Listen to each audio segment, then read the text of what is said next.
Hello everybody, Floppy Hat Photos back here again for their Idiot's Guide to Marathon Training. And today is February 8th and the weather outside was kind of cold and crappy. Snowing bad enough that the roads were really nice and nasty slick. Headed up to Ottumwa to go hang out with my buddy, gonna maybe go up there and do a little bit of running around the trails there in Ottumwa, maybe even head to Fairfield. But the roads were just way too gross to be out on it. So I decided to hell with it, turn around, headed back home. Went over and visited my grandparents and that for a while. I had 8 miles. My training said I needed to run today, and it said I need to run them at a 9:48 pace, which I thought, okay, no big deal. Pretty quick pace for me, but what the hell? I've got to only run 8 miles of it, not a problem. Took off, got changed stuff. I talked to my grandparents, hang out with them for a little bit, and then I went to the gym, got changed, spent a half an hour on the bike getting warmed up, getting blood flowing good, and then headed out on the run. And I had all my layers on, all the crazy warm stuff I could, everything but my fog vader. I went off somehow and forgot that damn thing. I don't know what was happening there in my mind, but that didn't exist. So kind of dealt with it. Was doing all right. Took off a run, like I said. It was still slick roads, a lot of slush on the sides of the road where the plows kind of pushed off the side there. So I was running through a handful of 1.5 to 2 inches of just slushy, nasty snow. A lot of slick spots. Ended up turning my ankle a little bit part way into it. I'd say about 9 miles in, 10 miles in, like that. I turned my ankle nice and not enough to make me quit, but enough to make me bitch and whine a lot. So went ahead and did that. Kept on running about also not mile 9, I think it was, maybe. I ended up, my water jug froze up on the spout, so I couldn't get more water out of it. And that really kind of bugged me. I decided at mile 8, after I was 10 seconds ahead of my pace at mile 8, of my finishing pace for my virtual partner, so I knocked out my training good. And I knew I'd ran a little too hard, a little too fast. I thought this was kind of stupid, but I was going to go ahead and try and finish out the marathon. Thought I'm going to give it a shot. My goal was to try and run the full half outside, and I only made it 11.4 outside before I ended up back at the gym. When my water jug froze up, I realized I was going to be getting a lot thirstier than I wanted to be. I'd also forgot to eat on the first hour pace there.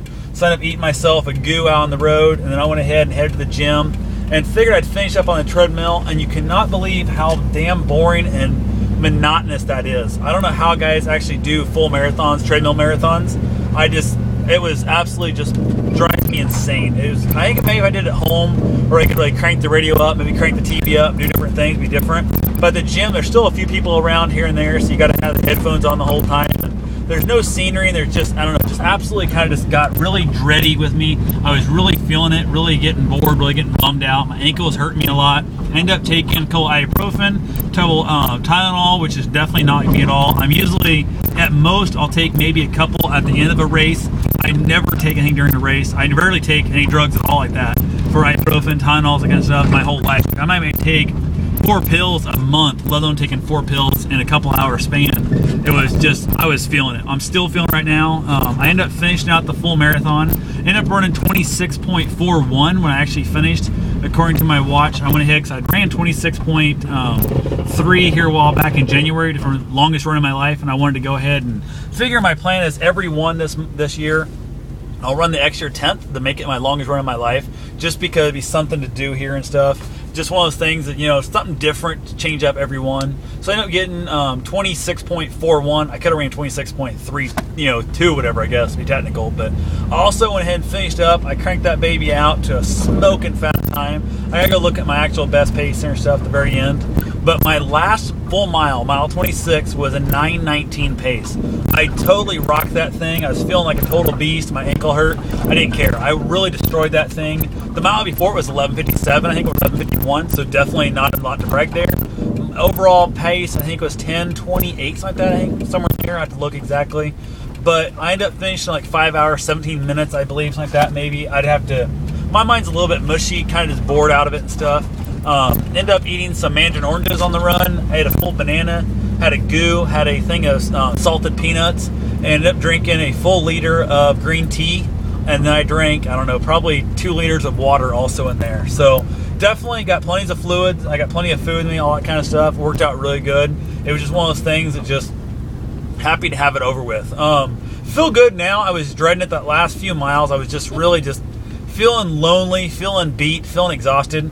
But I rocked that thing out and I kicked its ass. That's the biggest thing there. So all I got to do is say, if you set yourself a goal, get out there and just do it. I was hoping to go somewhere south, hoping to be a warmer day. I could finish the whole thing outside and that. Couldn't do either one of those. Money didn't really justify me running all the way down south, spending $500 or so on hotels and gas just to run a little bit warmer weather. And I wasn't planning on being gone for a week or something like that. If I make a little small trip out of it, I might try and do that and spend, like a week heading somewhere and a week heading back, maybe hit 2 or 3 different states. But it wasn't with the weather like it is, the vortex, polar vortex, it's got everybody cold, and everybody's got good weather unless you hit all the way down to Florida or out to California, like that. I'm not going those distances just to run. So, and then if I did, I'd probably catch a flight out to like Vegas, something like that instead. So, but I got it done. Feel good now. It's over. So glad it's over. Drinking my about 2.5 cups of chocolate milk. But I'm gonna go hit myself a super hot shower and get my compression socks on, and probably get myself another pain pill before I head to bed. A little kind of relax a little bit and call it a night. So that's all I got for now. You guys have yourself a safe and wonderful day. Thanks for watching.